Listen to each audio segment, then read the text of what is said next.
Hello, hello, hello.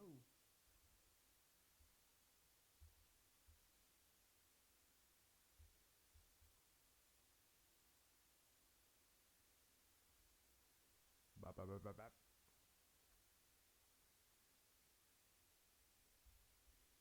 Creo que esto está un poco bajo.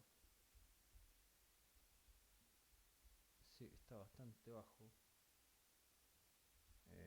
¿Será que sí subo desde acá? Ahí sí. Un poquito más, ¿o no? Mucho. Ahí sí creo, ¿no?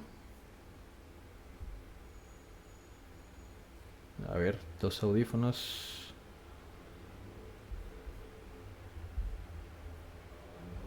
Y pareciera que está bien.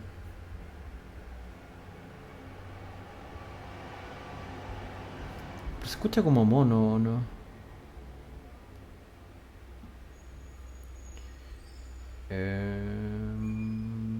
Audio. Channels estéreo.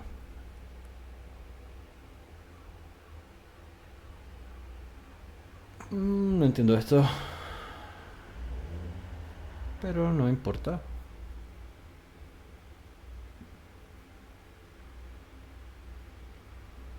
Y creo que soy el único viewer conectado aún.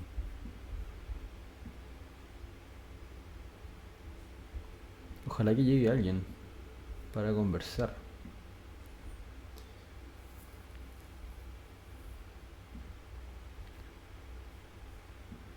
Vamos, vamos, vamos, vamos.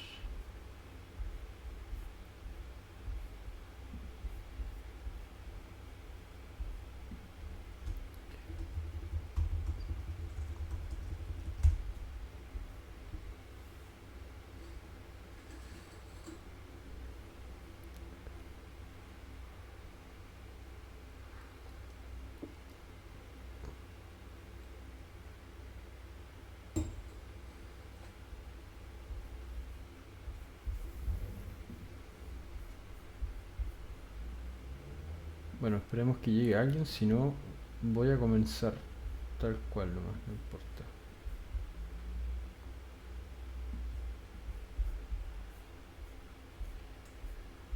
Tu, tu, tu, tu.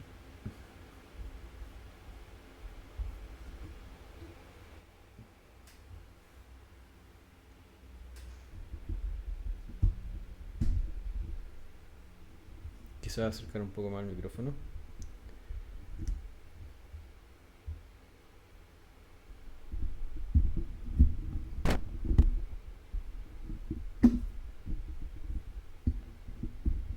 Upa, eso va a sonar feo.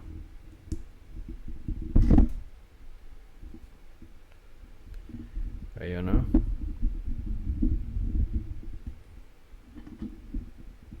Esto lo subimos un poco. Creo que ahí mejor nomás. No lo quiero seguir tocando.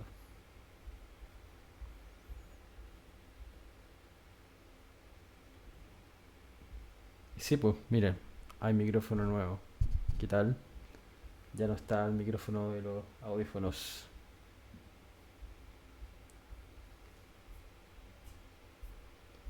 Y al parecer este suena un poco mejor que el antiguo y captura menos sonido externo.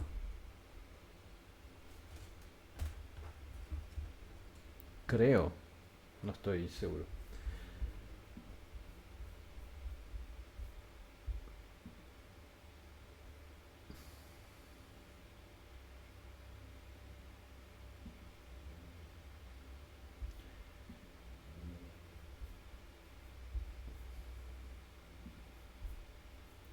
Veamos acá. El chat se me pierde. Stream. Acá está. Ya, no importa. No llega nadie, pero yo iba a hacer esto de todos modos. Así que si alguien se integra durante la transmisión, bienvenido sea. Y voy a tener acá el chat abierto en caso de que me hablen. Pero voy a... Buena, ¿qué tal? ¿Cómo estás, Supremo? Supremo. Bienvenidos, bienvenidos. Qué bueno, qué bueno ver que llegó alguien. Sí, pues. Esto estuvo votado un tiempo en diciembre. Creo que la última transmisión que hice fue hace como 21 días, 3 semanas más o menos. Y tuve un problema ahí más encima, como que falló el internet y no pude seguir transmitiendo, pero ya había... la última transmisión decente que había hecho tuvo que haber sido hace un mes. Y pasaron varias cosas este último mes. Em, Tuve un par de actividades extra programáticas, extraordinarias en la pega. eh, y, y eso me quitó como una semana más o menos que no pude hacer streaming. Y después, bueno, fiestas de fin de año, Navidad, Año Nuevo, preparar cosas. Así que no estaba como con el mejor de los ánimos. Pero además quería estrenar esta cosa que tengo acá. Ahora tengo micrófono. Lo compré de segunda mano. Pero no importa, creo que hay que ir mejorando a poquito. Así que ahora tenemos micrófono. Y probablemente después quizás una cámara para no usar la del laptop. Em, y eso, pues ir mejorando el setup, ir mejorando el stream. eh, y eso. Entonces, yo tenía ganas de hacer un par de cosas antes de que pusiéramos o pusiera en pausa lo de los streams. Y habían dos cosas en general que tenía ganas de hacer. Una de esas es hacer una librería. Habíamos hablado inicialmente de hacer una librería em, open source, hacerla acá en el live stream y discutir algunas de las decisiones de diseño y cómo solucionar el problema a nivel de software. Y lo que íbamos a hacer era un módulo de formularios, así como Formic o como Final Form o como los Reactive Forms de Angular. Esa era una idea, era hacer una cosa así, que en el fondo hacerla una librería de forma muy agnóstica y después quizás escribir distintas versiones para Angular, para React, para Vue, qué sé yo. Esa era una de las ideas que teníamos. eh, y la otra es que yo hace tiempo tengo un sitio web que me costó mucho hacer y que es bastante simple, pero, pero me costó mucho hacerlo. Y me costó, no porque fuera difícil codearlo, porque si se dan cuenta esto es una foto y texto y un par de links. Ya, ok, no es que haya sido difícil codearlo, sino que lo que me resultó difícil fue quizás obtener como no sé, llegar a una, como un estilo visual, qué sé yo, y además hacerlo, el hecho de sentarme y decir, ya, ok, voy a trabajar ahora en el sitio web y voy a hacer ABC y voy a poner este texto acá y este otro acá y unos links. Eso me costó bastante, así como darme el tiempo de trabajar en esto. Em, entonces, lo que sucede es que yo estoy blogueando en Medium. Probablemente esto me va. Acá está. Esta es mi página. Osman Seab, acá. Osman Seab. Y estoy haciendo posts en Medium hace bastante tiempo. Creo que llevo ya como un año y ya vivo. De hecho, si vemos el primero acá, es julio de 2018, el primer post. Llevo como un año y medio. Pero ya estoy un poco harto de Medium. Básicamente porque la experiencia como de autoría no es la mejor. Em, es bastante buena. No quiero decir que sea mala. Es bastante buena. Pero no es la mejor. Quizá uno de repente quisiera escribir cosas en un formato que fuera o sea, primero, el editor de código que hay no es de los mejores. Quizás de pronto uno quisiera escribir cosas en un formato un poco más nativo para uno, que podría ser Markdown, y poder tener edición de texto, o sea, como formateo de texto para el código y que se vea mejor y todas esas cosas, pero no tiene. Entonces de repente uno tiene que usar Gist, que este como o sea, el producto de GitHub donde uno puede como crear snippets de código y después insertarlos. Creo que ¿cuál tiene? Quizá este. Este quizás parece que lo que hice fue utilizar gists. Claro, entonces al final, por ejemplo, este pedazo de código es un archivo completamente autónomo que está acá en GitHub y uno lo edita y después lo embebe al momento de editar, o sea, de escribir el artículo. Uno lo embebe acá y después esto se ve así.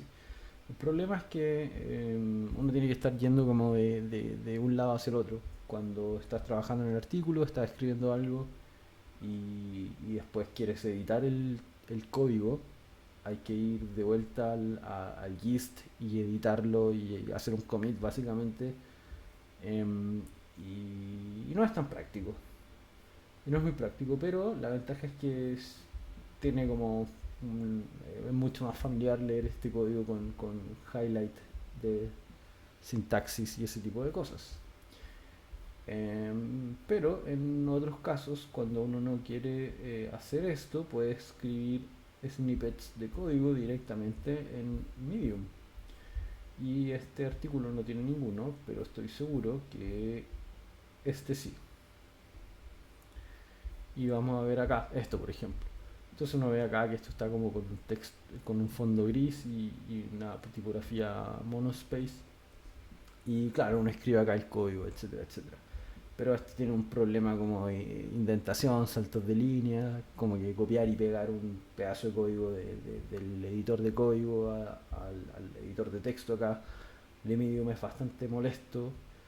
Y al final no es la mejor experiencia de lectura tampoco.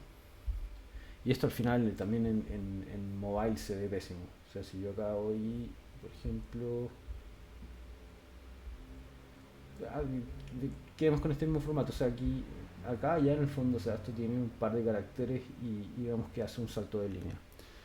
¿Cierto? Entonces no es como no es una experiencia muy buena ni tanto para el autor, o sea yo, ni para la gente que está leyendo. Y además, un detalle no menor es este, que por ejemplo, me voy a ir a... Yo acá estoy con... a ver, voy a ir acá, Medium, y voy a decir ok, busquemos sobre... Ok, voy a iniciar sesión con Google. ¡Opa!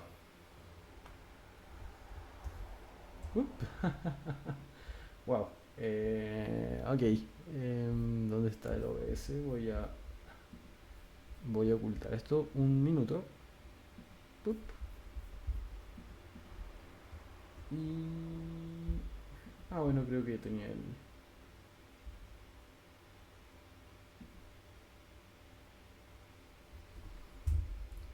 Ahora me está pidiendo verificación en 2 pasos. Sí, soy yo. Yes. Y ya estoy autenticado. Voy a volver a aprender esto. Claro, entonces acá yo, por ejemplo, veo artículos y lo que va a pasar es que voy a entrar a este, que probablemente es un artículo que está sponsoreado, ¿cierto? Y me va a decir, ok, ahora tienes 2 artículos para leer en el mes. Y después voy a ir a otro artículo que también va a estar dentro del feed de Medium, que son como artículos que están curados por gente que trabaja en Medium. Y ahora, como vemos, tengo solamente para ver un artículo. Y luego, si voy acá, directamente lo que va a pasar es que me va a decir, ok, ya no tienes más artículos. Cool, se acabaron mis 3 artículos mensuales que puedo leer gratuitamente. Entonces, cuando vaya al cuarto artículo que yo quiero leer en este mes de enero, lo que va a pasar es que me va a decir, oh, lees bastante, entonces por favor eh, métete al plan premium en el que tienes que cancelar y qué sé yo. Y eso está completamente bien, o sea, yo no le veo problema a tener una contenido tras un paywall, pero hubo una controversia hace un par de meses en la que la controversia fue que básicamente había contenido que no estaba detrás de este paywall, porque uno cuando hace un artículo puede elegir poner su contenido detrás del paywall de Medium. Y eso va a hacer que además, bueno, aparte de que a la gente que los lee le llegue estos prompts de ok, suscríbete y, bueno, había artículos que no estaban con esa feature habilitado, pero igual estaban saliendo con los avisos de paywall. Entonces al final no es como que, no sé, a nosotros nos gustan las cosas gratis. Creo que el open source nos acostumbró a tener acceso o sea, poder tener acceso a muchas cosas de forma gratuita, y quizás no este no es el mejor formato como para este tipo de artículos y de gente que consumimos este contenido de carácter tecnológico. Entonces al final ya, yo no le veo mucha ganancia a seguir escribiendo en Medium, principalmente, salvo en algunas publicaciones. Por ejemplo, yo actualmente soy miembro de un par de publicaciones y no creo que acá en Publications, o 3 publicaciones. Bueno,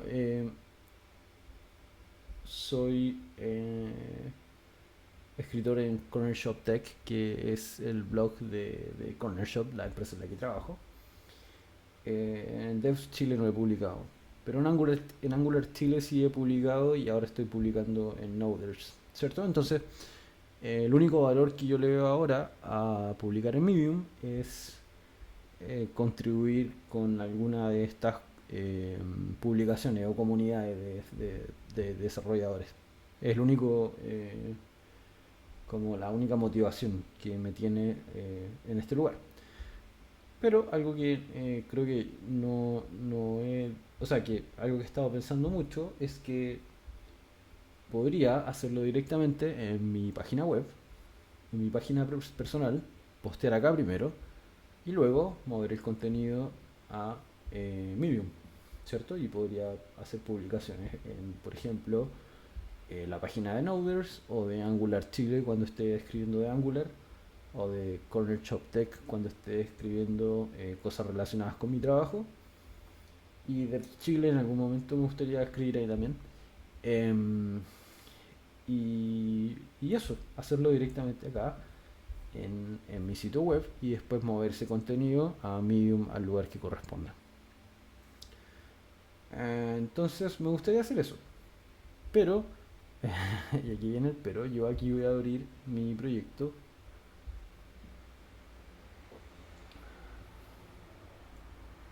Open Workspace y les voy a mostrar mi sitio web. Les voy a mostrar el código de mi sitio web. Creo que es este. No, no es este, o sí. Sí, este es. Oh, ¿por qué no lo puedo abrir?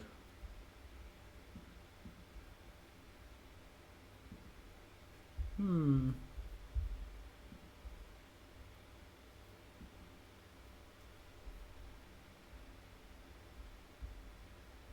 acá, open. Hay algo, ¿no? Sí. Y acá estoy en un branch en el que estaba haciendo un par de cosas. Eh, lo voy a stachear todo y me voy a cambiar a master.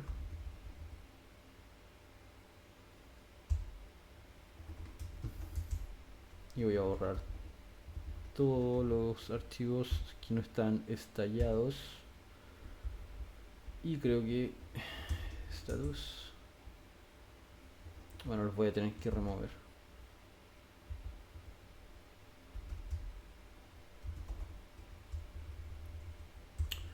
No, remove rf Eleventy includes site. En el fondo lo que quiero hacer es mostrarles el estado actual de mi blog. Yarnlock. Cool. Entonces vamos a cerrar esta ventana acá. Bueno, este es mi sitio actual, ¿cierto? De hecho este page no tiene nada, y este assets y estos node modules tampoco existen. Entonces mi sitio actual es básicamente esto, es un archivo HTML,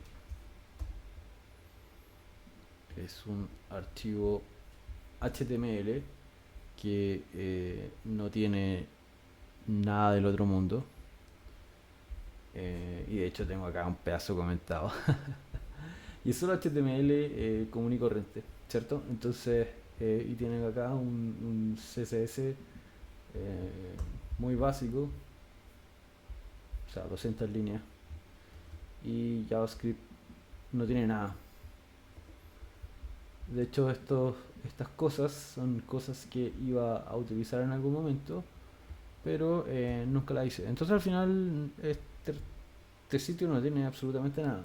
Y lo que quiero hacer es convertirlo en un blog, propiamente tal.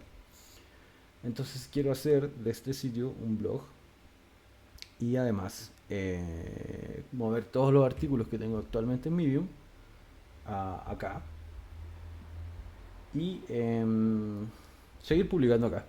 Que mi sitio web sea mi plataforma principal de publicación, y además después mover a Medium las cosas que tenga sentido mover, o ahí vemos. Bueno, entonces para esto he estado pensando en varias alternativas. De hecho, eh, como pudieron ver, yo borré un par de archivos al principio, y es porque estaba trabajando con una herramienta que se llama Eleventy. Eleventy. Y Eleventy es un Static Site Generator, un generador de sitios estáticos. Em, Básicamente, si no conocen este concepto, es que, por ejemplo, tú tienes un sitio web y la gracia es que el contenido se genere en tiempo no en tiempo de ejecución, sino que en tiempo de build.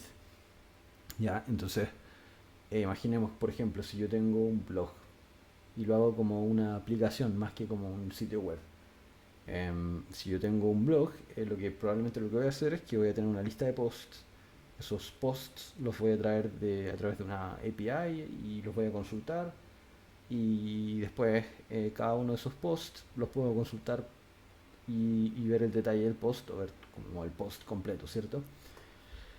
Y lo que pasa es que para hacer todas esas cosas yo puedo hacerlo de dos formas. Puedo tener las páginas ya generadas, o puedo o puedo ir construyéndolas en el cliente, ¿cierto? A través de consumiendo APIs que me retornen cosas. ¿Ya? Entonces, la gracia es que el generador de sitios estáticos va por la primera alternativa, en la que yo genero este contenido previamente, y después lo único que hace mi sitio es servir HTML. ¿Ya? Y es solamente HTML con muy poquito JavaScript y muy poquito CSS, en teoría. En teoría, esa es la gracia.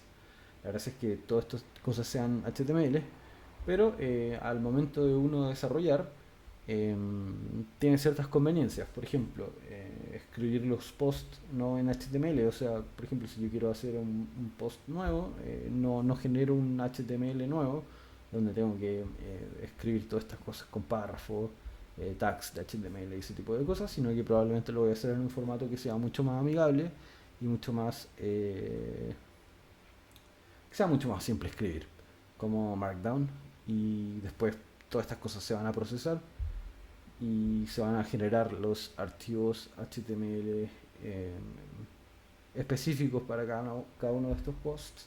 Y estos posts pueden tener, como te digo, extender quizá un template base que va a hacer que el layout de todos los eh, posts sean iguales y que tengan estilos que sean distintos, por ejemplo, a la página principal y ese tipo de cosas. ¿Ya? Y todo eso se genera al momento de construir el sitio y después solamente se distribuyen archivos estáticos, HTML estático y imágenes y JavaScript y todos los assets extras que requiera el sitio.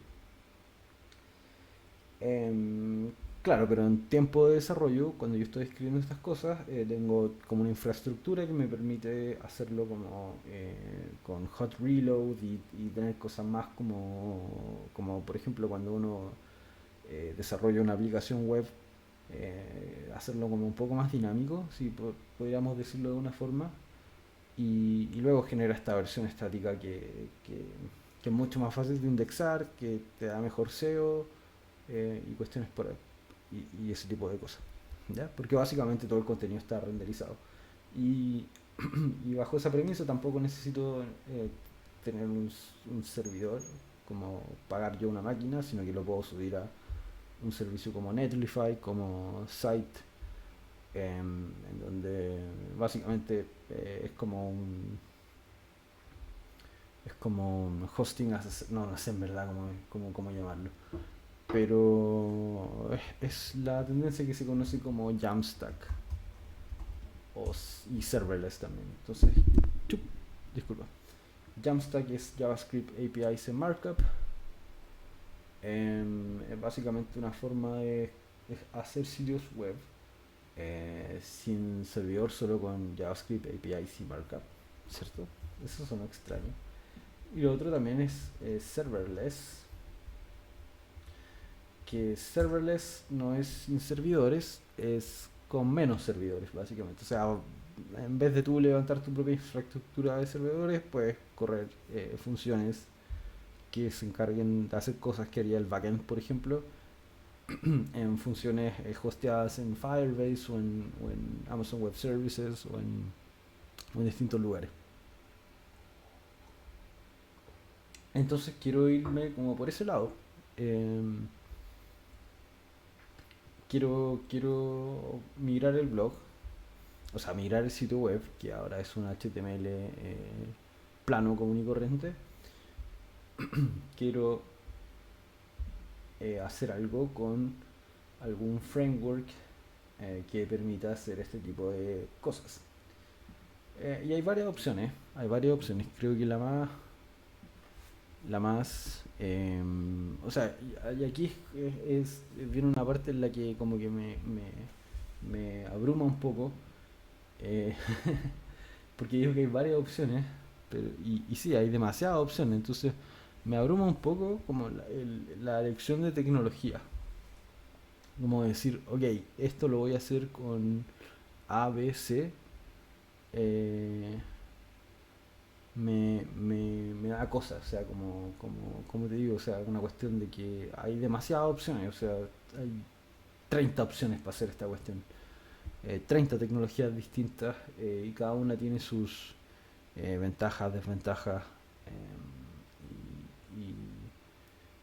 y distintas características, ¿cierto? Entonces, una decisión que igual media compleja, porque quizá eliges primero un stack que no te gusta mucho y después estáis como con esa decisión ahí, estáis como trabado con una cuestión que no, en el fondo te produce muchos problemas, qué sé yo.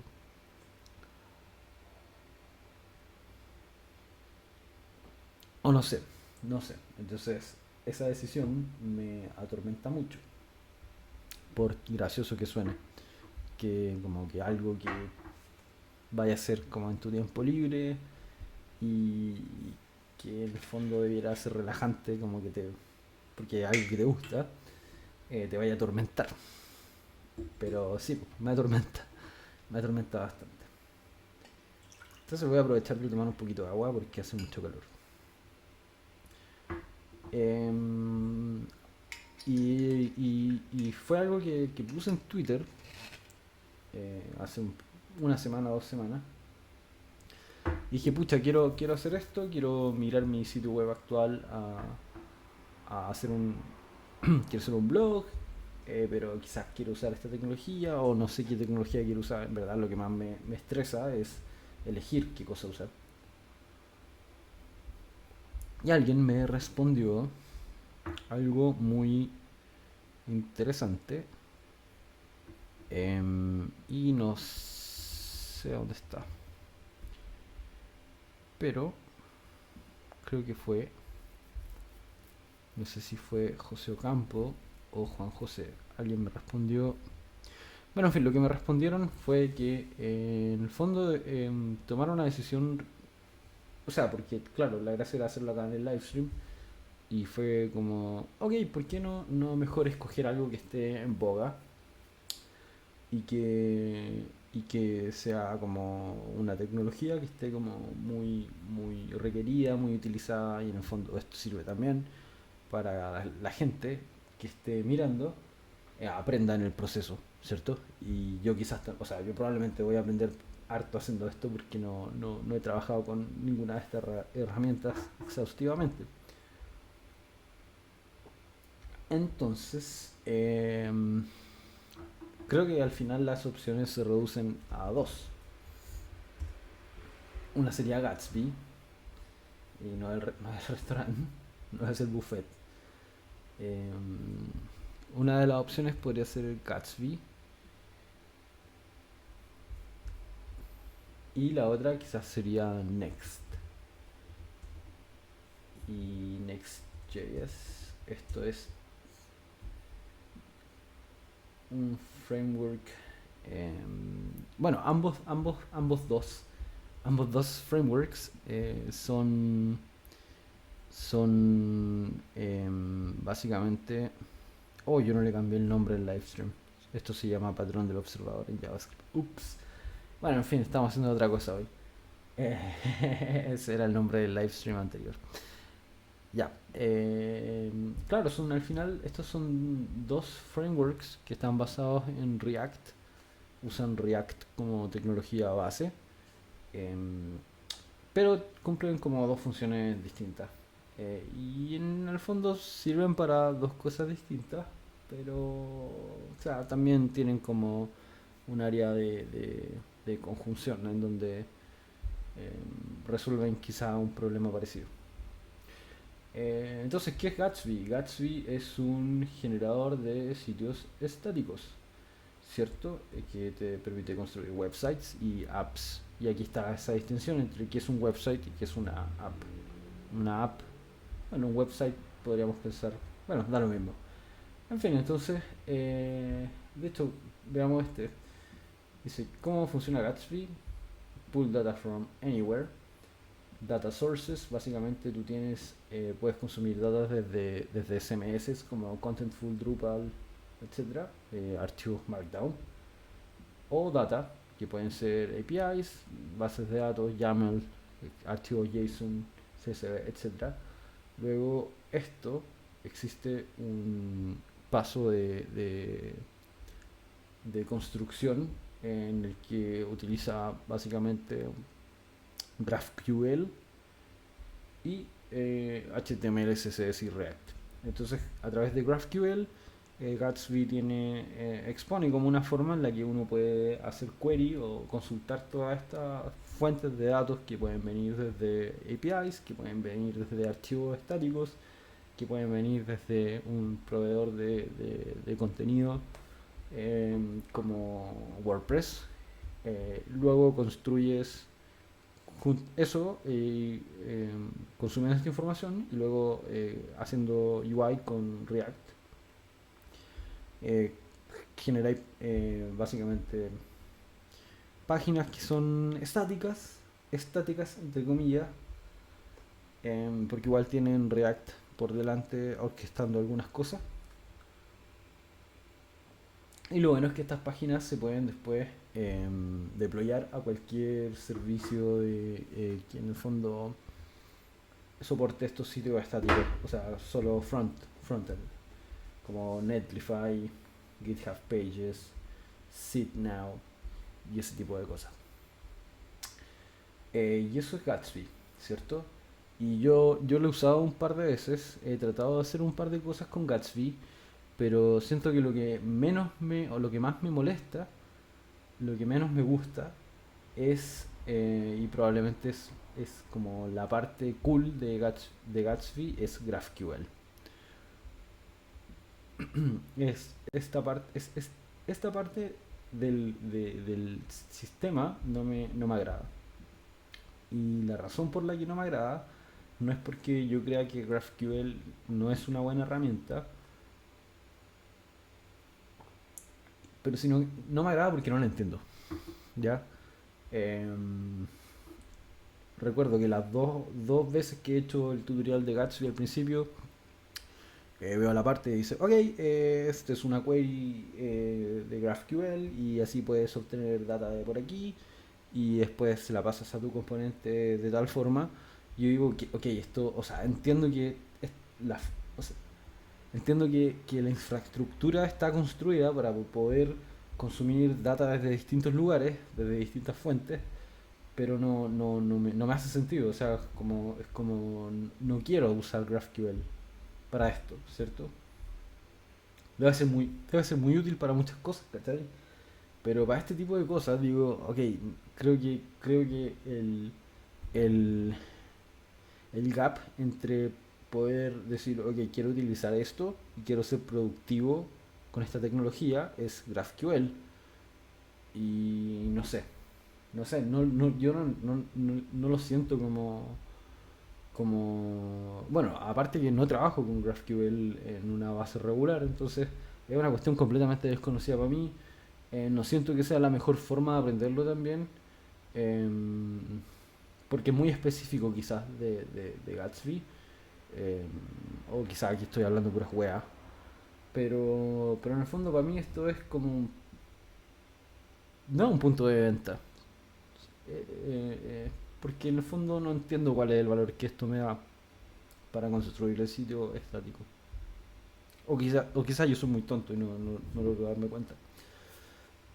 Pero para mí, más que un feature, así como un killer feature, que sea como, oh, qué bacán que Gatsby use GraphQL y por eso voy a usar Gatsby porque me encanta GraphQL, no es una cuestión que a mí me resulte así como tan agradable. Es decir, ok, puedo ser productivo con esto muy rápido. ¿Ya? Ahora, siendo justo con Gatsby, si uno va a la documentación, está todo muy bien explicado. Es fácil empezar a trabajar y hacer cosas en Gatsby, pero, pero particularmente para mí no es un punto de venta que esté hecho con GraphQL y hay que usar GraphQL. Ya, de hecho me complica un poco más. Yo diría como que preferiría hacer algo o sea, algo que me resultara mucho más familiar para partir.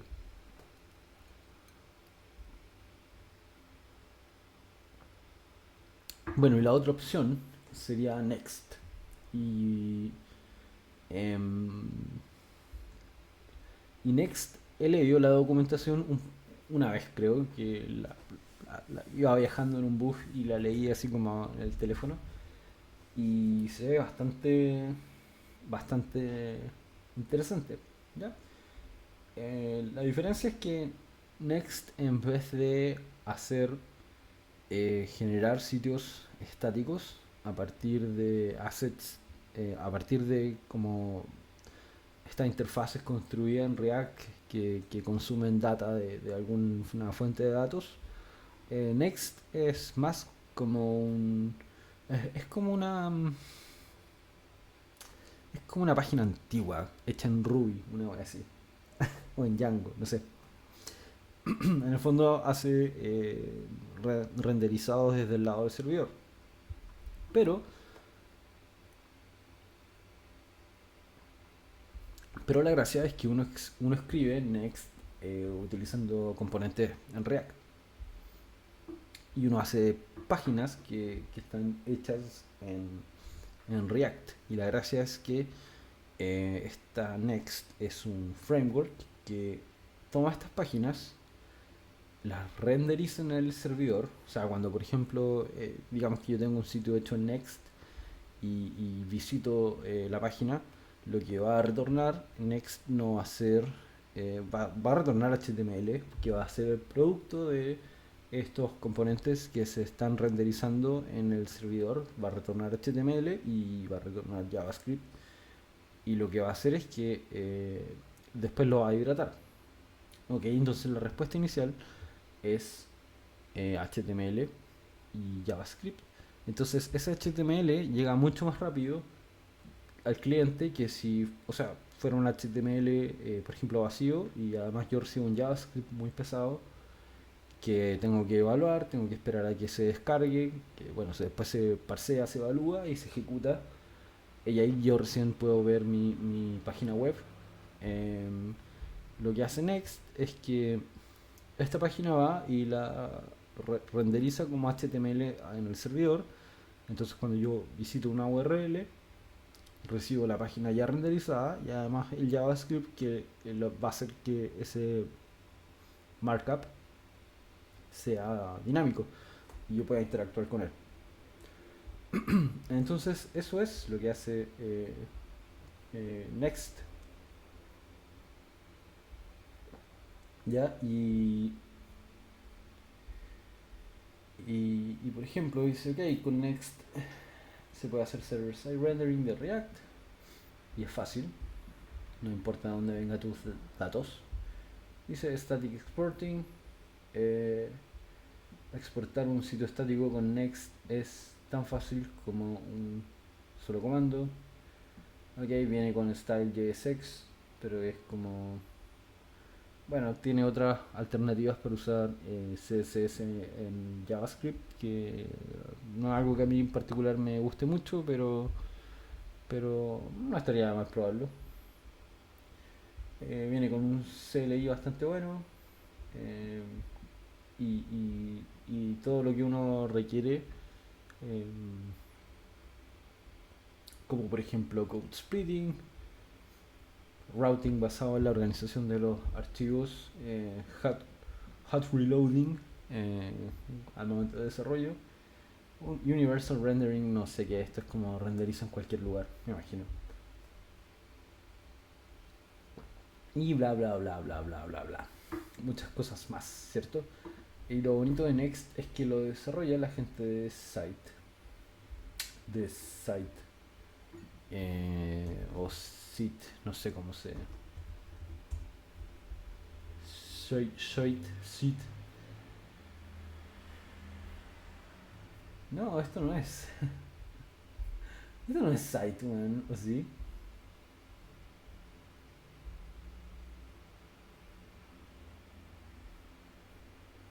¿Sí o no? Esto es. No. Los de Now, Sit Now, Sit Now. Ah, Co, ahí está. Sit Co. Claro. Bueno, esta gente tiene. Bueno, tiene varios productos bastante bacanes. Y no, tienen unas cuestiones muy buenas. Eh, entonces me gusta harto más Next. Solo por como el hype.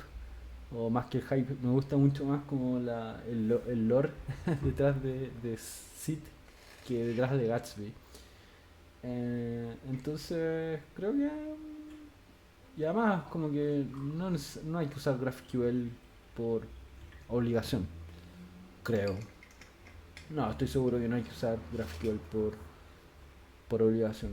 Y, y eso, y eso, creo que esa va a ser la elección tecnológica.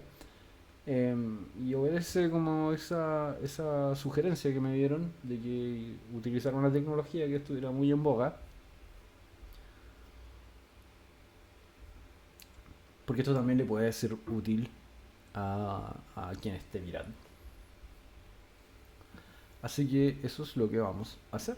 Vamos a hacer nuestro sitio web con, em, con Next. Next, como el show de MTV de la década de los 2000. Así que eso. Y creo que lo primero que voy a hacer es como migrate HTML site to Next.js.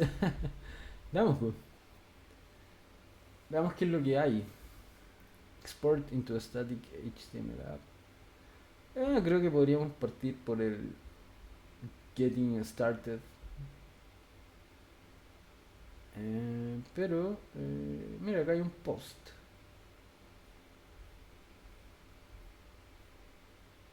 Se puso a temblar o mi silla se movió de forma extraña. Creo que fue mi silla. Estoy un poquito dopado, si se puede decir de una forma, porque porque me tomé unas pastillas. Ando con un dolor de muela así, pero atroz. Entonces me tomé unas pastillas y da lo mismo este artículo. Y eso. Ya, pues entonces partamos. Partamos. Eh, Learn more. Ok, si showcase, no, quiero get started. Get started. Acá, get started. Boom. Ya, pues, vamos. Vamos con esto. Entonces, acá en mi... bueno, en todo caso, esto lo tengo acá en GitHub. GitHub.slav. Probablemente voy a tener que sign in.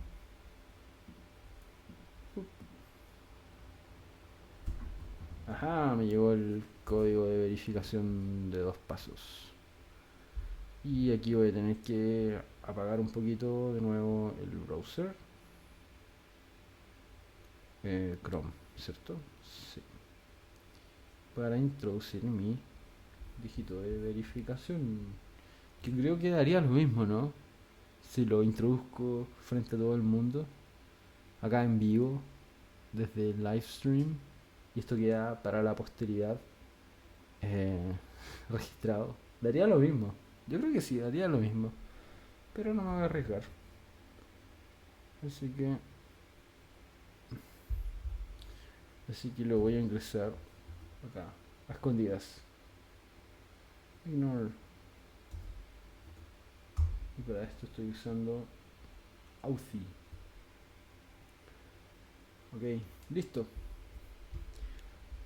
Estamos. Boom. Entonces, si me voy acá a repositories, acá está, daslav.com. Este es el repositorio de lo que estás viendo acá. Y probablemente lo que vamos a hacer es que voy a trabajar en otra rama, en un branch especial para la migración o integración con Next. Así que hagamos eso. Entonces creamos una rama nueva y checkout-b. Voy a agrandar acá esto, a ver, para que se vea un poquito mejor. Entonces git checkout-b y pongamos next. Es un mal nombre, un buen nombre. Add next. Pongamos feature add next. Listo, tenemos una rama exclusiva. y voy a puchear para que la veamos acá directamente en el repositorio. Entonces si alguien quiere después mirar esto, lo único que tiene que hacer es meterse acá en mi repositorio, porque está público, y ver el feature add next. Y eso sería. Entonces partamos. Cerramos esto y volvamos acá a el getting started. Acá está, listo. Y esto también creo que necesita un toque ahí más, ¿no? Sí, probablemente también ensanchar un poco esta. Ahí. Y este lo vamos a no correr un poquito más y un poquito más estrecho.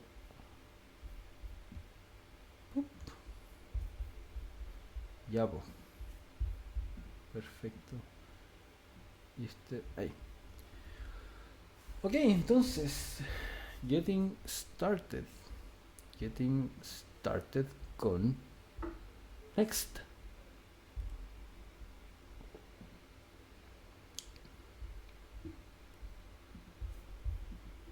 Ok, bla bla bla bla bla. Ok, ok, ok. Muy bien. Primero, ¿qué es lo que necesitamos? Create sample project by running the following commands: npm init. ¿Y dónde está next? Ok, besides that, text editor, bla bla bla, etcétera, etcétera. Ok, ¿qué nos dice? Inicializamos el proyecto con el npm, luego instalamos, bueno, acá está, React DOM y Next, y luego creamos una página de Pages. Entonces vamos con eso. Seguimos acá, tenemos solo estos archivos estáticos, assets, index, html source, y lo que vamos a hacer es inicializar con yarn init -i, y eso es yes. Y esto lo que hizo fue crear un archivo package.json acá y inicializó un proyecto básicamente Node. Y el flag Y fue para decir yes, como que responde todas estas preguntas de forma automática, infiriendo la información, en este caso del repositorio actual y qué sé yo. Entonces vamos a... Yo uso yarn, no uso npm. Entonces estas instrucciones se van a ver un poco distintas, pero está bien. Entonces en vez de npm install save, lo que vamos a hacer es decir yarn add, vamos a agregar React DOM y next.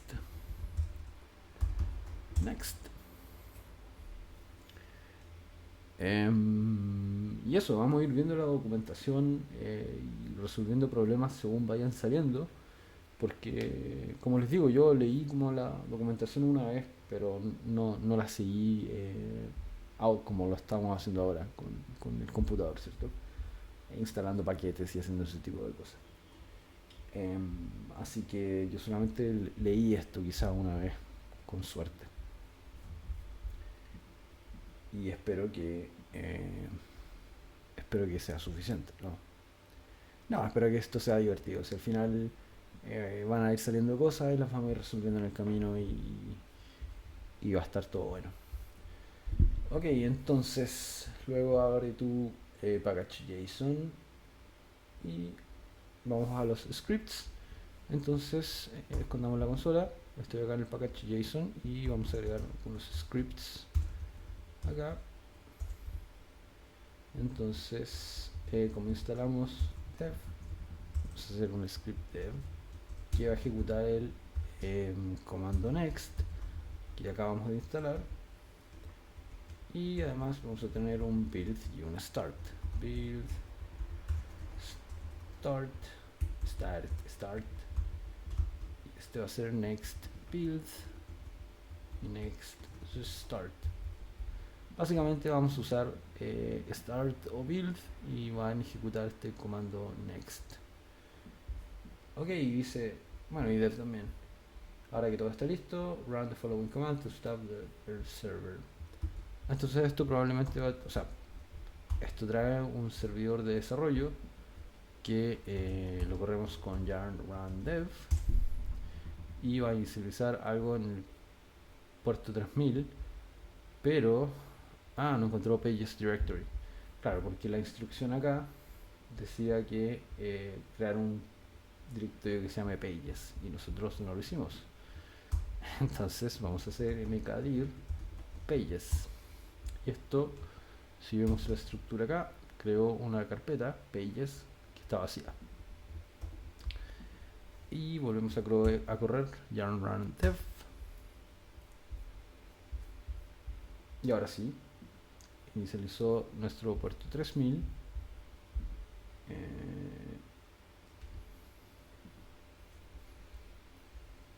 Se inicializó nuestro puerto 3000.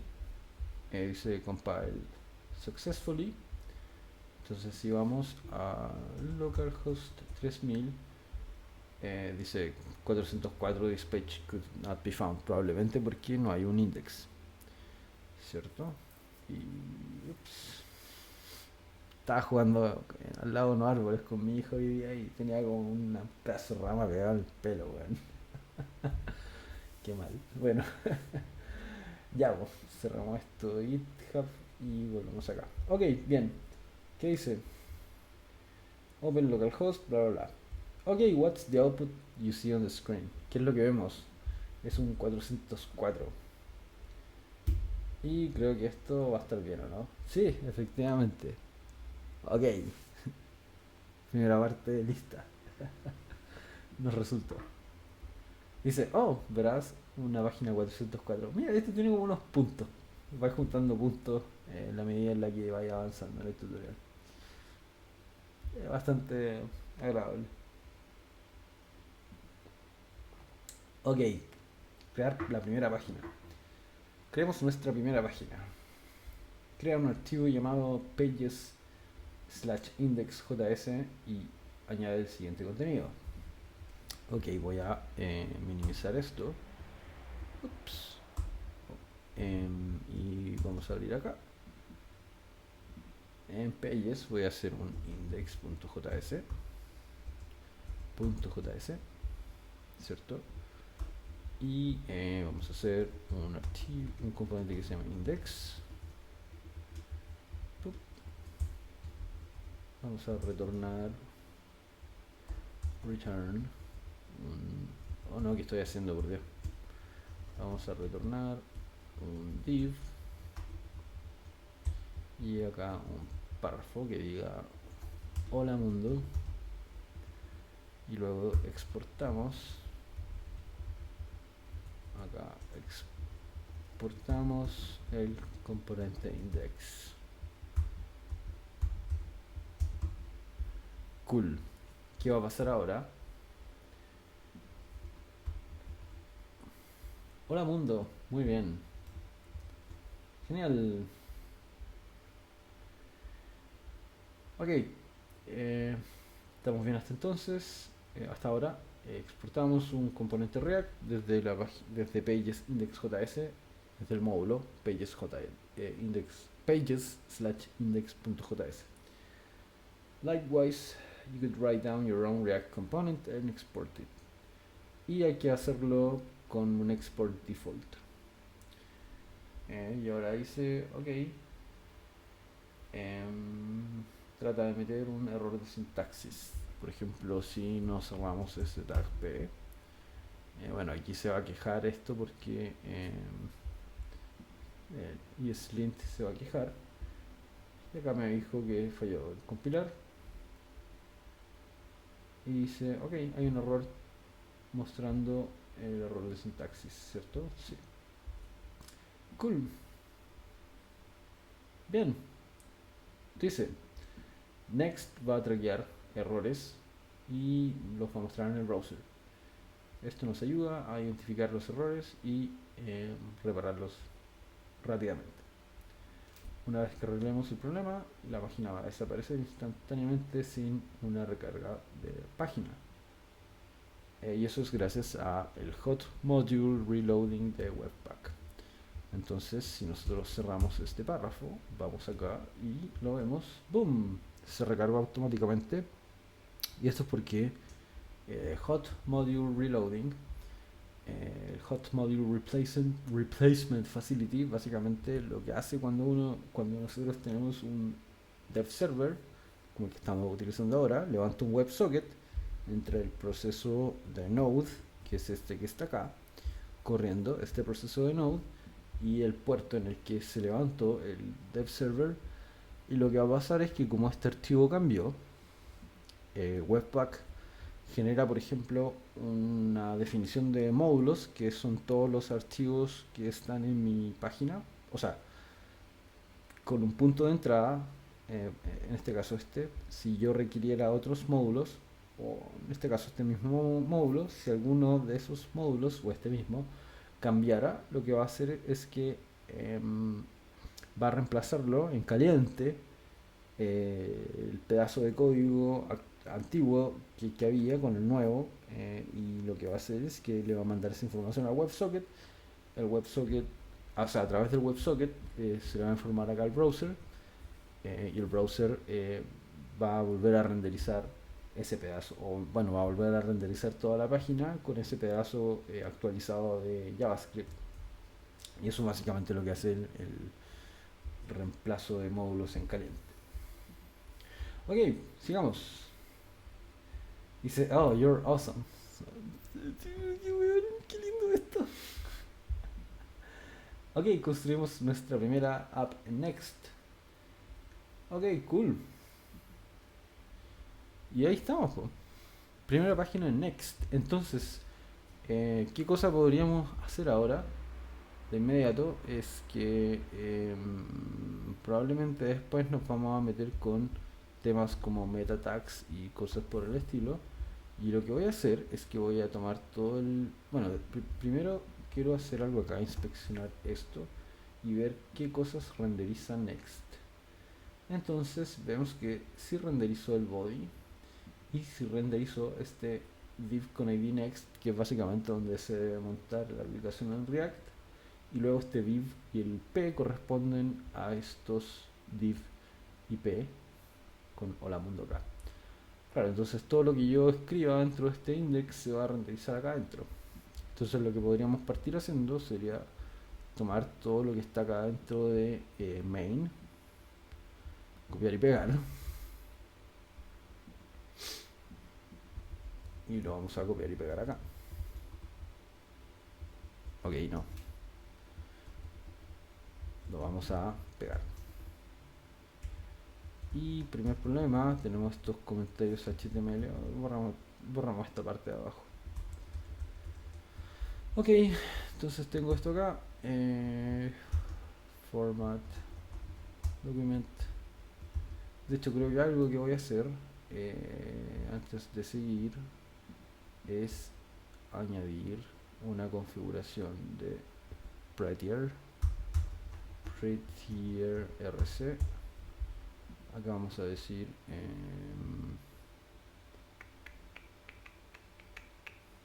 ignore files, no, single quote true, y vamos a decir un prettier ignore, y acá decimos que archivos ignora, node modules, que es como el git ignore, básicamente es en qué lugares se va a ignorar el formateo de prettier. Y pongamos también en los archivos .html, entonces cualquier cosa que termine en html lo vamos a ignorar. Creo que eso ya es suficiente, ¿no? bup. Y creo que no tiene problema. Acá la consola me va a decir que invalid DOM property class determine class name. Sí, ok. Como esto es React, tenemos que utilizar class name. Entonces vamos a reemplazar todos los class con class name. Cool. Ok, nos encuentra este asset acá con la imagen. Y recarguemos. Ya, y no está cargando los estilos, ¿cierto? Entonces probablemente no lo sé, Rick. Voy a agregar un. Generalmente, ¿cómo lo haríamos en una aplicación en React? Haríamos un archivo CSS. Voy a ir acá a Source CSS. Voy a agarrar este reset. Y después podemos arreglar esto y hacerlo de la forma correspondiente o como sea mejor en Next. Pero por mientras voy a pegar básicamente estos dos CSS que tenía en mi index CSS acá. Y luego no creo que baste con hacer un import acá. Pero probemos. Probemos qué pasa si yo importo este index CSS. Index.css. CSS. Y falló. Y dice module pairs failed. You may need an appropriate loader to handle this file type. Ya, ok. Entonces, por ejemplo, cuando uno hace una aplicación en React App, con Create React App, Create React App ya viene configurado para que Webpack entienda que estos archivos de CSS son tratarlos como módulos de JavaScript y poder importarlos desde un archivo JavaScript y después hacer cosas como inyectarlos, por ejemplo, en el head del documento. Pero nosotros acá estamos utilizando Next directamente y quizás no tiene habilitado esto, ¿ya? Entonces, claro, no va a funcionar tal cual como funciona en Create React App y probablemente haya algún setup especial para tratar este tipo de assets como es el CSS y probablemente en el tutorial nos van a decir en dos secciones más o en la siguiente sección. Y lo otro sería esta imagen. Y la imagen la está tratando de traer desde assets, pero lo más seguro es que también hay algún tipo de configuración donde yo le diga, ok, los assets viven en esta carpeta y puedes acceder con esta path. No estoy seguro si eso es así actualmente, o sea, porque no lo sé, pero lo vamos a descubrir. Oh, chat, por fin, alguien. Hola, ¿qué tal? Buenas. ¿Alguna recomendación para empezar en el desarrollo web? Gracias. Recomendación. Sí, no. O sea, tengo un par de recomendaciones. Lo primero es partir por lo básico, que sería HTML, CSS y JavaScript. Pero de todos modos, igual. Bueno, existen como dos tipos de personas. Las que te dicen aprende todo lo básico primero y después aprende un framework. Y las que te dicen aprende lo básico pero también aprende un framework. Creo que lo más saludable es hacerlo así. Aprender lo básico y de la mano aprender algún framework. Em, Porque en el fondo lo bueno que tiene el desarrollo web eh, y que probablemente es lo que a mí me interesó tanto cuando empecé a hacer desarrollo web, es que algo que es muy fácil o sea, no fácil, es muy, eh, lo que, lo único que tú puedes hacer ya para ver que estás haciendo algo, si tiene sentido esa frase, es abrir tu navegador, abrir la consola y ya aquí puedes empezar a hacer cosas, ¿cierto? Entonces yo podría decir document.body.innerHTML innerHTML y no sé, después quizás podría ser document.add-listener, o sea, ahorra el contenido y después puede ser que cada vez que yo le haga clic al documento puedo imprimir un mensaje. Acá la consola, console.log, hagámoslo de nuevo. Hola mundo. Entonces cada vez que yo hago clic acá, veo este mensaje hola mundo. Y esto es súper rápido, ¿cierto? O sea, em, lo viste. Esto fue muy rápido de hacer y tú tienes feedback inmediatamente. Igual, tú podías agarrar, hacer un archivo HTML. Por ejemplo, este archivo HTML que tengo acá. Y yo podría poner acá Opening File System. ¿Dónde está? Pum, pum, pum. Creo que acá mejor. Clic derecho. Open File. Show File in History, no. Opening Terminal. Revealing Finder. Y esto va a abrir mi Finder, que no se ve acá en el stream, pero básicamente está el lector o sea, el file system, archivo el archivero del sistema. Y puedo poner open with, eh, abrámoslo con Chrome. Y acá lo voy a pegar acá, ¿cierto? Y esto es como básicamente el path de donde se encuentra el archivo en mi computador. Están users, nos pasea documents, dev, stuff, stuff.com, index.html. Y esto funciona, ¿viste? Y se ve tal cual como está en la página web mía. Stuff.dev, ahí está. Esta es la versión que está en internet y esta es la versión que está en mi computador en un archivo. Entonces es muy inmediato llegar a hacer cosas, hacer cualquier cosa, cosas simples, cosas complejas, qué sé yo. Entonces te da mucho feedback de forma muy rápida. Entonces la recomendación es que haz cosas. Aprende lo básico, aprende algún framework y lo más importante es que hagas cosas y con la práctica vaya a ir mejorando. Pero ese feedback como tan inmediato que te da como de forma tan rápida poder ver qué es lo que estás haciendo y poder interactuar con lo que estás haciendo, y ahora es muy fácil también, es muy simple. Hay muchas herramientas para poder publicar y subir lo que tú estás haciendo de forma muy fácil, ¿cachai? Básicamente apretar un par de botones y listo.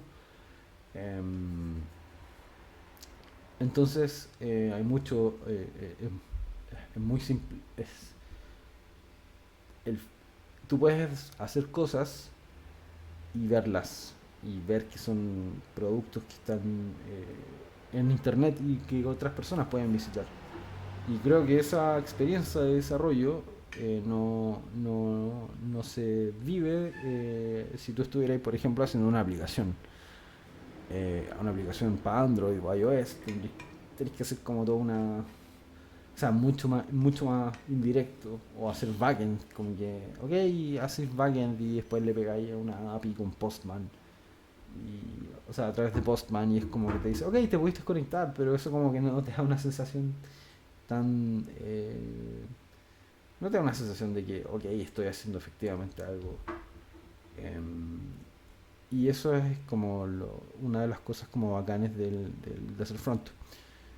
Em, entonces esa es mi recomendación, es aprende lo básico y aprende también un framework y haz cosas lo antes posible.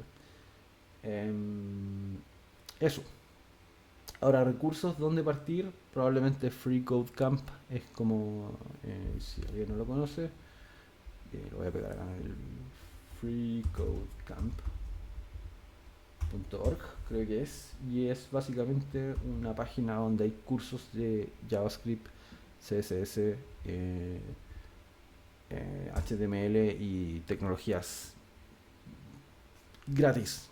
Y hay mucho material acá y en el fondo son cursos donde tienen lecciones y son interactivas, entonces tú vas construyendo cuestiones y vas viendo tu progreso y es muy bacán. O sea, Este es yo creo que el punto de partida para cualquier persona que quiera hacer código, que quiera empezar a hacer código.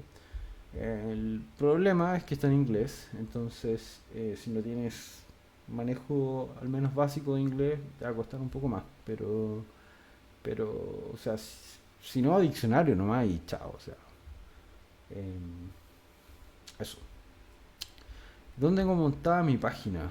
Eh, Creo que en Netlify. Creo que estoy en Netlify. Netlify.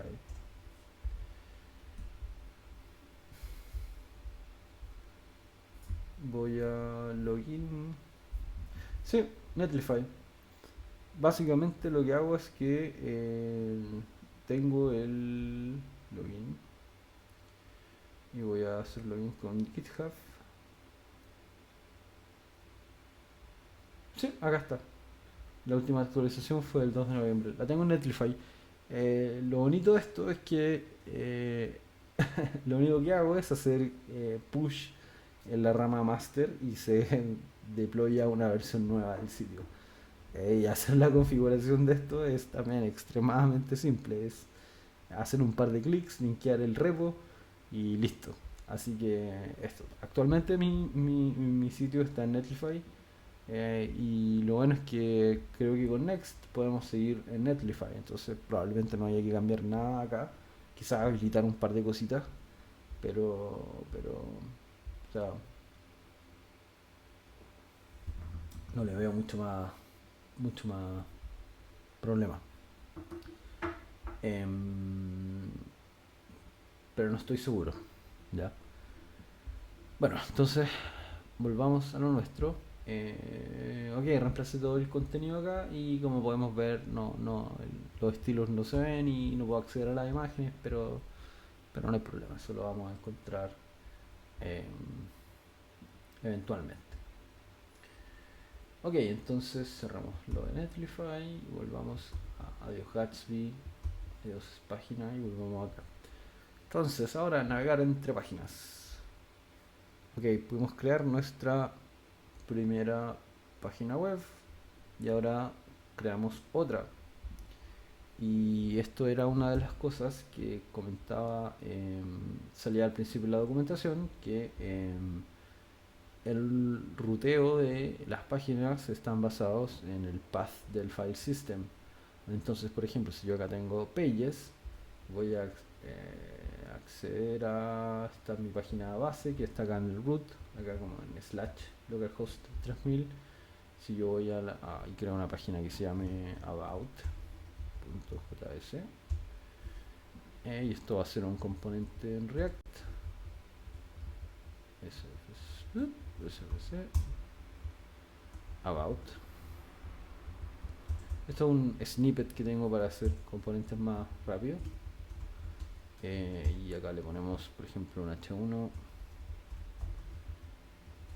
about page. Como este about vive dentro de pages, cuando yo navegue acá a about, que es el nombre del componente, va a navegar a esta página. Entonces, si yo quisiera, como por ejemplo, tener un about slash me, lo único que voy a hacer es hacer que esto esté dentro de la carpeta about y el archivo me. Entonces, claro, esta ruta about ya no funciona, pero about slash me sí funciona y es la página que estamos viendo antes. Entonces, esto es súper natural después poder hacer el ruteo de las páginas, porque en el fondo va a machear o va a coincidir con la estructura que nosotros tengamos dentro de pages. Ok, entonces tenemos que conectar estas páginas. Dice, ok, podemos utilizar un tag A para esto, pero esto no va a ejecutar navegación client-side desde el lado del cliente, sino que el browser lo que va a hacer es recargarse, o sea, va a hacer un request a una página nueva, va a traer ese contenido y se va a recargar. Entonces dice, para soportar client-side navigation tenemos que usar la API de NextLink, que va a hacer un prefetch de la página y la navegación va a suceder sin sin que la página se refresque. Entonces, para probar esto, lo que voy a hacer es que vamos a devolver este about me, lo voy a sacar de acá, vamos a borrar la carpeta y voy a poner about de nuevo, about js. Entonces, si navegamos a about, vamos a ver la página about page. Cool. Entonces, lo que voy a hacer es acá arriba voy a poner un link a y vamos a decir href about,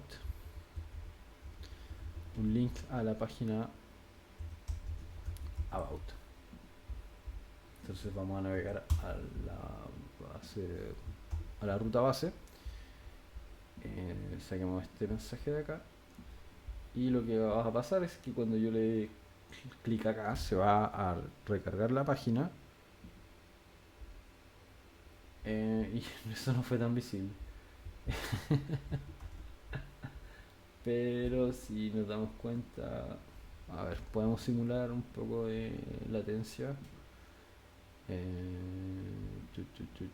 Network, no sé si esto va a funcionar. Voy a checar un poquito la consola.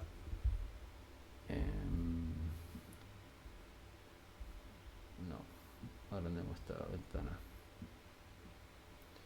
Acá online, pongámosle 3G lento. Entonces recarguemos acá, esto se va a demorar un poquito más ahora. Si yo le doy acá el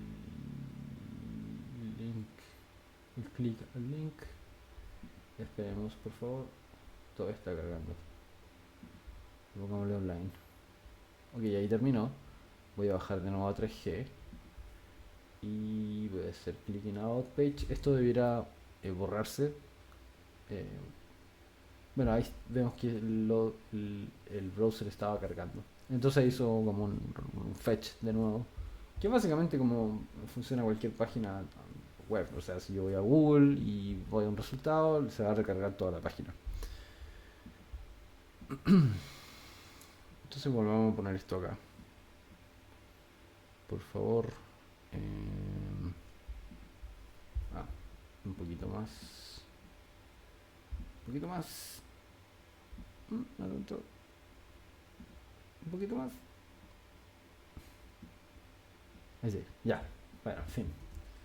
Entonces dice que nosotros podemos importar el componente link desde next link para evitar que se haga ese import link from next link, evitar que se haga esa recarga de la página y va a ser acá dice, va a ser un prefetch dice which is, in order to, bueno, para poder soportar client-side navigation, o sea, navegación en el mismo browser, no necesariamente haciendo un request nuevo. O sea, igual vamos a hacer un request, pero denme un segundo. Vamos a usar el componente link. Y lo que hace va a ser un prefetch de la página. ¿Qué significa esto? Significa que cuando este componente se renderice acá, link, y tiene href, ¿no? Href no. Veamos qué props tiene. Link props href. Sí, lo mismo. Ya. Lo que va a hacer esto es que cuando vea esta página, va a decir ok, about, cuando este componente se renderice, no es cuando yo le haga clic, es cuando se renderice, cuando se dibuje, lo que va a pasar es que va a decir, oh, ok, tengo que traer contenido de la página que está acá, que está en about, lo voy a guardar en memoria, y lo que va a pasar es que cuando tú le des clic, voy a reemplazar todo el contenido que está actualmente y lo voy a reemplazar por el de la página about. Entonces, lo que vamos a hacer es ver los requests acá, ver los requests sin link.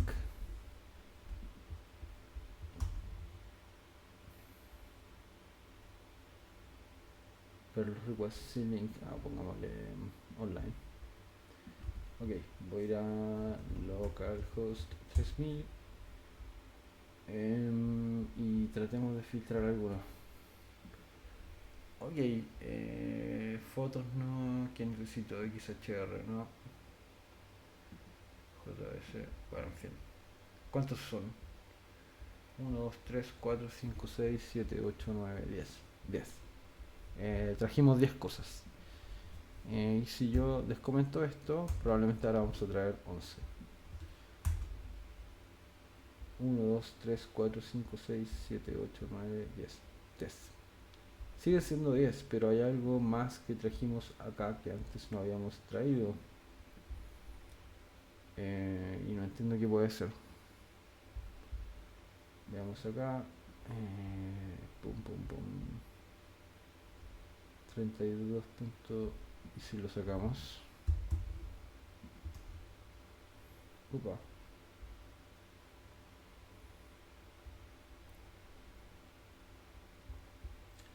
Main Webpack Index.js.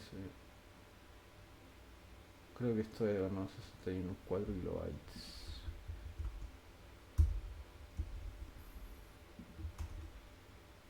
$61.5. Y si... A ver, seguimos esto. 7.3. Bueno, en fin, no sé. El tema es que cuando lo cargamos con link, hay algo más que viene, que es una recarga acá. Bueno, en uno de estos requests además trae el contenido de esta página. Entonces cuando navego acá, independiente del tipo de conectividad que tenga, acá va a ser más evidente que esto ya existe en memoria, esta página a la que se le hizo prefetch. Pero bueno, no. Da lo mismo. En fin, no recargó la página nuevamente, sino que tomó este contenido y lo reemplazó por el contenido del body que había actualmente. Entonces nunca se hizo el refresh. Y esto creo que es más fácil ver eso. O sea, si yo fuera acá y, por ejemplo, si yo hago console.log hola en la consola, hola, se me imprime ese mensaje, si recargo, se borra el mensaje, ¿cierto? Sí, sí, pues, probablemente. Em, vamos a poner online y vamos al root. Voy a poner console.log hola.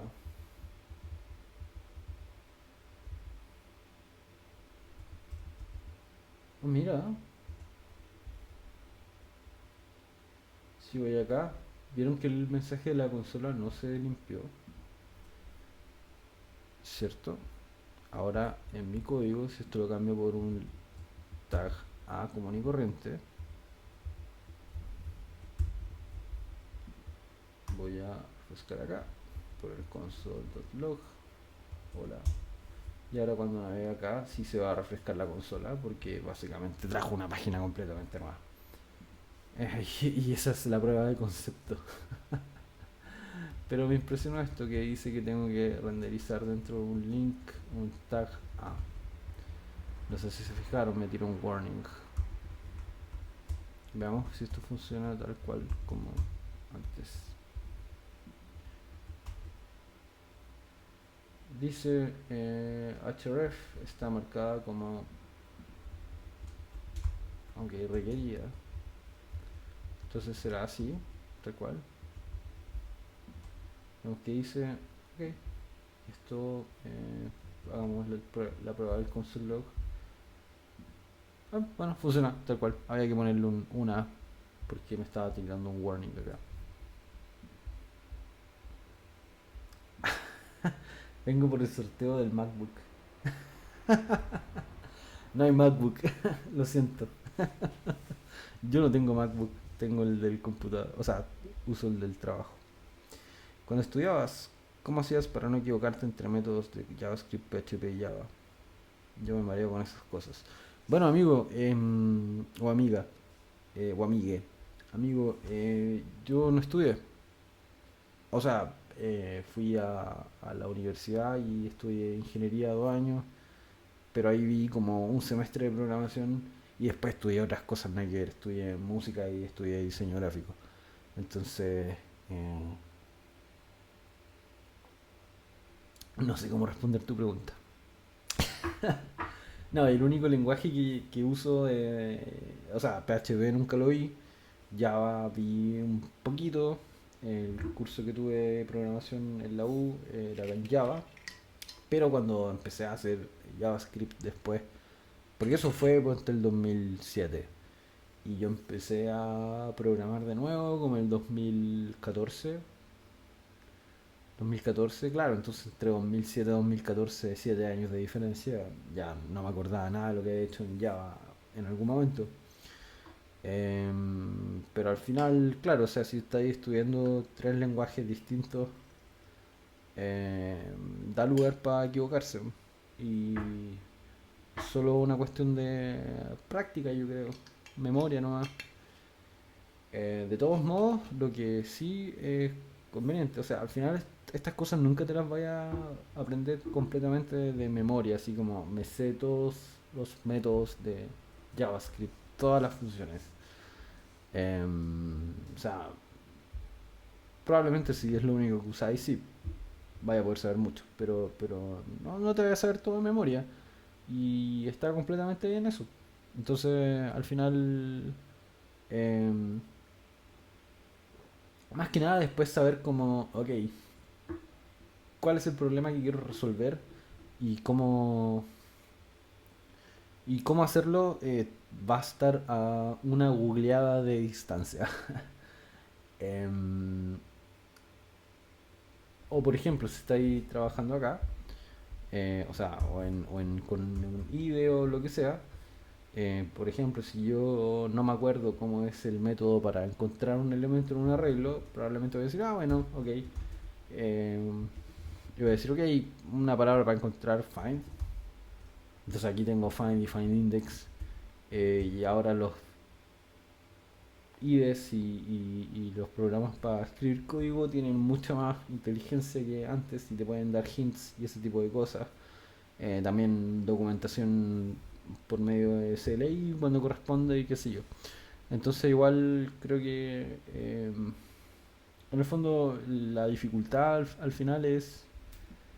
eh, la dificultad al final tiene que ver como con saber cómo resolver algo, o sea, o poder verbalizar el problema y después, si no te sabéis como la función en específico, la podéis googlear.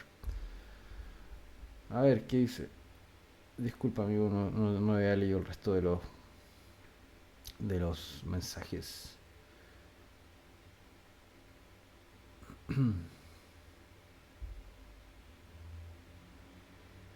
Nos obligan a usar NetBeans para PHP y JavaScript, así está el nivel. Uf, yo una vez usé NetBeans y fue como, ah, ¿qué es esto? Yo me acuerdo que programábamos en Eclipse cuando hacíamos Java. Eclipse, no sé, 1 o 0.0. Algo. Oh, qué triste, qué triste. Pero bueno, lo voy a sacar adelante, compadre. Todo se puede. No sé, chuta amigo, no sé qué decir. Bueno, en fin. Yo creo que vamos a ir cerrando en un ratito ya. 10 minutos para que no se extienda tanto. Entonces, ok, cosas que aprendimos. Bueno, veamos la próxima sección.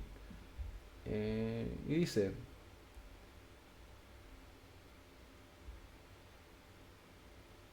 ok, para seguir con la próxima lección necesitamos una app next simple.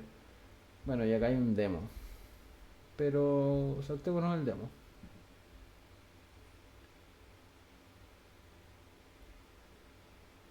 Ok, y acá tiene un... Ah, bueno, acá salía que había que meter el tag adentro del link. Y básicamente... Ah, pero aquí aquí hay que usar el repo para poder contestar estas preguntas, pero no las contestemos, ¿ya? Da lo mismo. XML con XSD y otra cosa. Yo no sé qué es XSD, o sea, eh, te lo juro que no tengo idea y nunca he trabajado con un XML en mi vida. Eh, Creo que tuve la fortuna de no hacer este tipo de cosas antes. Cuando terminé el examen hice autoborrados de lo aprendido. Muy bien manejo de tu memoria. No, está bien, perfecto. O sea, yo me considero afortunado porque cuando partí el 2014 como que muchas cosas ya se estaban como modernizando. Entonces no tuve que ver algunas cuestiones que la gente que tiene más años de circo que yo de repente se acuerda y dice, oh, ¿te acordás cuando hacíamos esta weá de tal cosa, de tal forma? Y yo digo, oh, no, yo nunca caché eso, o sea, o sea, creo que he tenido fortuna.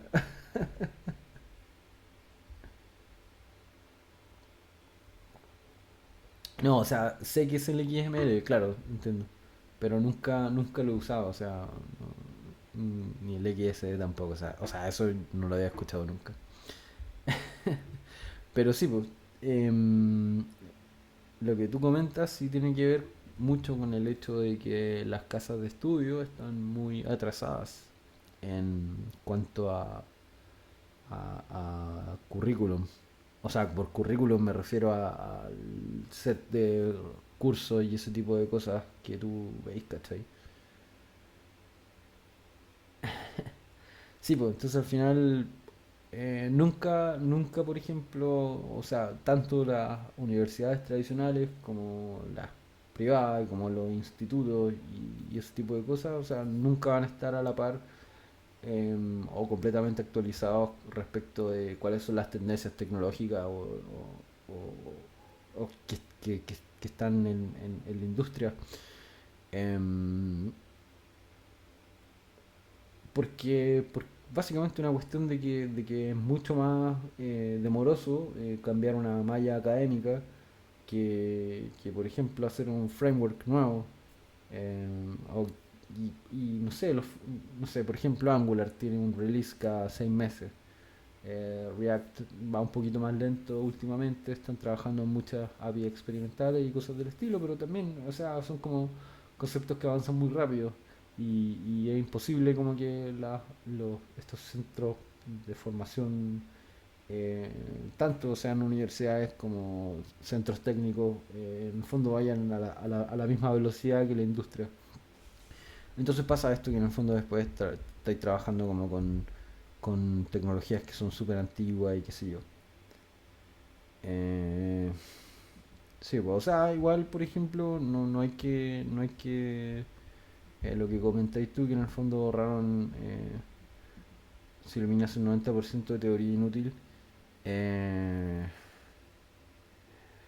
yo creo que igual tiene valor, por ejemplo, aprender cosas como algoritmos y cuestiones que al final no tienen mucho que ver con las herramientas con las que resuelvas problemas ahora. Em, sí tiene valor porque en el fondo te ayudan a comprender y a resolver problemas de una forma... O sea, te ayudan mucho a pensar, a aprender cómo pensar. O sea, en el fondo eso, aprendís cómo pensar. Y por eso también es importante tener matemáticas en la universidad porque si bien quizás nunca vaya a calcular una derivada, nunca vaya a hacer cálculo o álgebra o ese tipo de cosas, sí en el fondo te ayudan a entender un poco, a generar como pensamiento lógico. Y creo que eso es como parte de las cosas valiosas que tiene la universidad. Em, pero sí, pues por ejemplo, dice, si te hagan usar 5 programas distintos sin apenas explicación, tiene menos utilidad que enseñarme uno o dos bien explicados, claro. Claro, o sea, al final también estáis viendo, picando Ah, claro. Sí, pues si estáis picando como de todo un poquito, al final no te haces proficiente en nada, y al final es como que sabéis de todo muy, muy poco. Pero sí, al final es un problema, yo creo que es bastante vigente y sabido en, en las universidades y en los centros educativos en general. Entonces, por eso ahora, por ejemplo, alguien puede tomar un bootcamp de 2, 3 meses y encontrar pega como desarrollador. O sea, muy fácil. Em, y por eso hay iniciativas como Laboratoria, como Desafío Latam, como 4Geeks.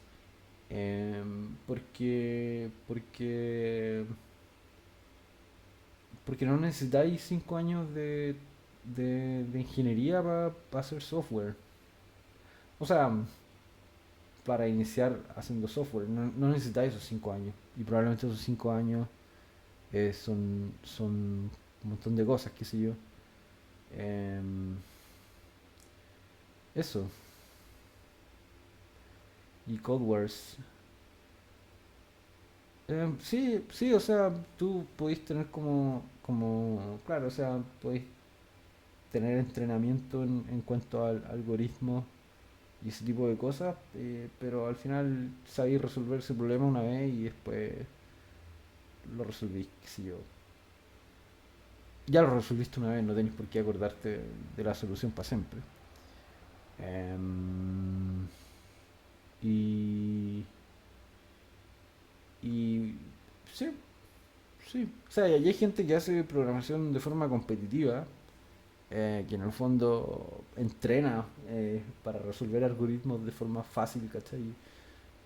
O sea, no de forma fácil, sino que resolver algoritmos rápidamente y se saben como... y hay gente que está muy entrenada en eso y hay eh, competencias de ese tipo de programación, pero al final no sé, no sé. Mira, lo único que te puedo decir así como para cerrar el ciclo es que no importa la cantidad de cosas que termines viendo en la universidad, cuando entras a trabajar es como un animal completamente distinto. Entonces te pueden preparar mejor o peor en la universidad para enfrentarte al mundo real, pero, o sea, es una cuestión completamente distinta.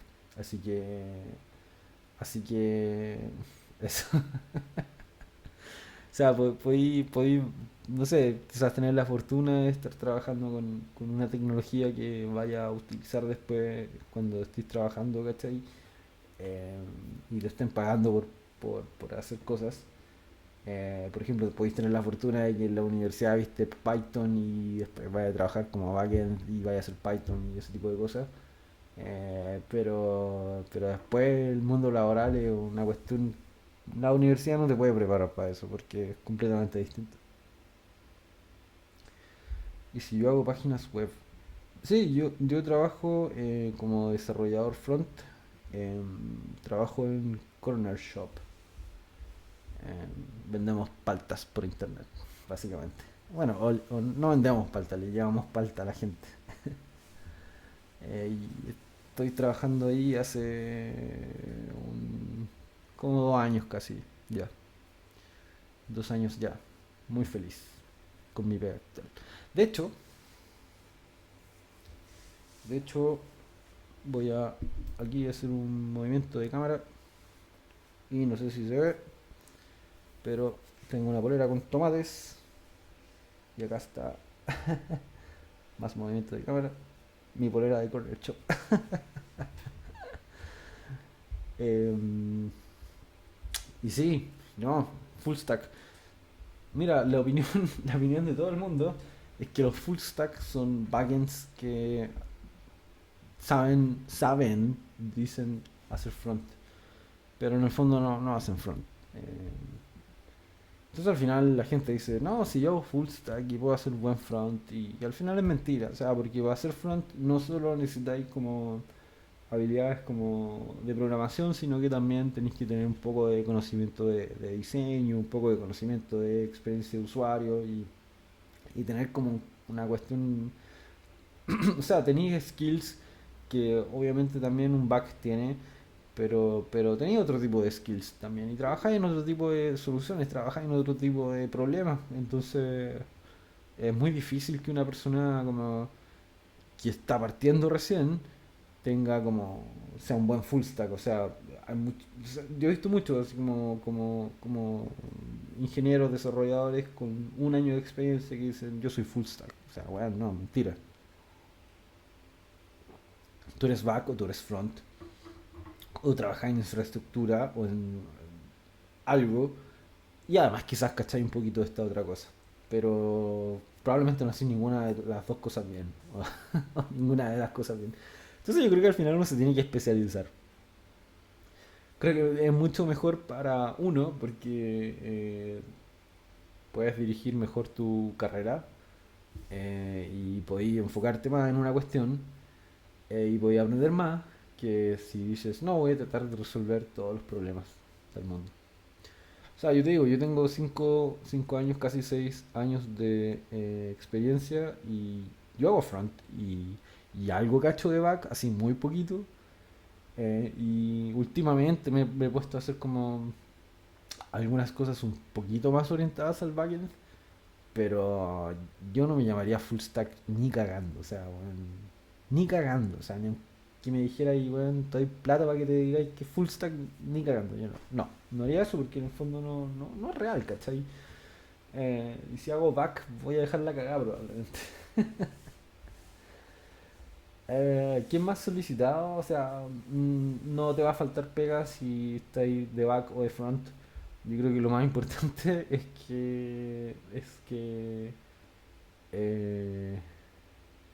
es que probéis ambas cosas y veáis qué es lo que te gusta más. Si te gusta el lado más visual, obviamente de front. Y si no te gusta el lado más visual y te gusta eh, cosas más como enfocadas, no sé en verdad que le gustan los backends. Pero probablemente si te gusta como jugar con Linux. No, no sé, estoy hablando de puras weas, loco. Ve qué es lo que te gusta más. No sabría definir qué es un backend. Un backend para mí es una persona que no es front. Pero es porque yo soy front. Eh, así que, no, eso. Ve qué es lo que te gusta más. Porque, eso. Muchas preguntas, amigo. Yo me quiero ir a acostar ya. No, y de hecho, eh, yo ni siquiera tengo, o sea, yo sé SQL así muy por encima. Hice un curso hace un par de meses en Khan Academy y en el fondo fue como, ok, listo, esto es SQL. No es algo que vaya a ocupar en mi vida, así que fue como, ok, qué lindo, sé que esto existe, sé que la gente lo usa, sé para qué la gente lo usa, pero yo no lo uso porque en el fondo no tiene valor para mí eh, usarlo. O sea, sí tiene valor saber qué es lo que es, porque en el fondo cuando después converso con mis colegas de otras áreas, eh, puedo decir, ok, entiendo de lo que están hablando, pero yo no tengo que manejar SQL bien, ¿cachai? Por eso, al final, lo único que te digo es que al final ve qué es lo que te gusta más, con lo que te sientes más cómodo y trabaja sobre eso. Em, y eso. Así que yo creo que lo vamos a dejar hasta acá porque ya es bastante tarde. Eh, y no avanzamos mucho, pero creo que logramos conversar bastante sobre hartas cosas más. Y en el próximo episodio vamos a seguir migrando este sitio y vamos a seguir aprendiendo Next. Así que eso, muchas gracias a toda la gente que se conectó y siempre es bueno conversar cuestiones. Y eso, para cerrar, para cerrar, se me olvida qué es lo que voy a decir. Sí, no sé cómo llegó la gente que llegó, pero muchas gracias.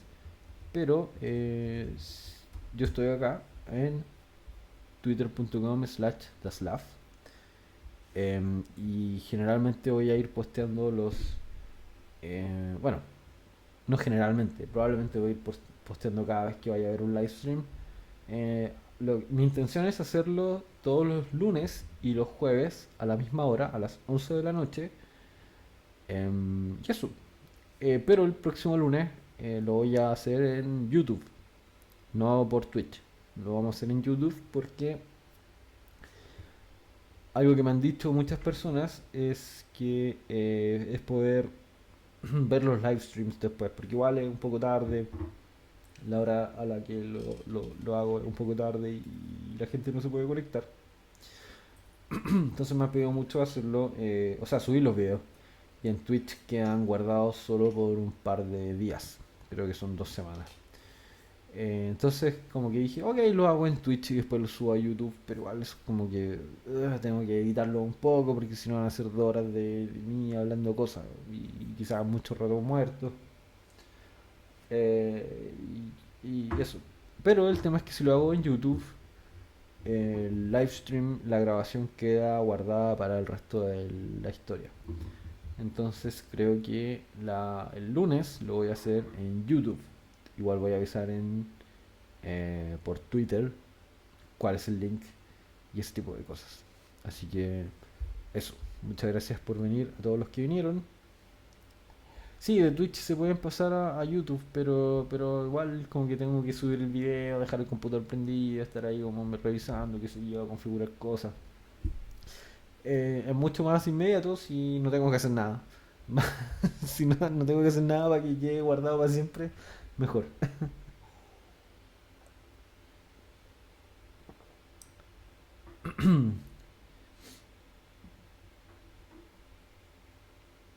Em, no, en Twitch duran 2 semanas, creo que tengo que tener Prime o algo así para que queden para siempre. Así que no sé. Creo que le voy a dar una, le voy a dar una mirada a la próxima semana a YouTube y ahí vemos si es que me gusta más que Twitch o no. Hasta ahora Twitch me ha funcionado bastante bien, pero eso. Ya pues cabros, cabras, muchas gracias por venir. Em, claro, pero tú tienes Twitch Prime, ¿no? Abuelito VIP, abuelito VIP. Tendría que pagar Twitch Prime. Puede ser, puede ser. No, ¿por qué? A mí se me borran después de 2 semanas. What? Ok, eso es raro. Ya pues, ok. Entonces, nos vemos próxima semana, el lunes, 11 de la noche. Hasta luego. Bye bye. ¿Y dónde está el OBS para terminar la transmisión allí? Adiós. Adiós.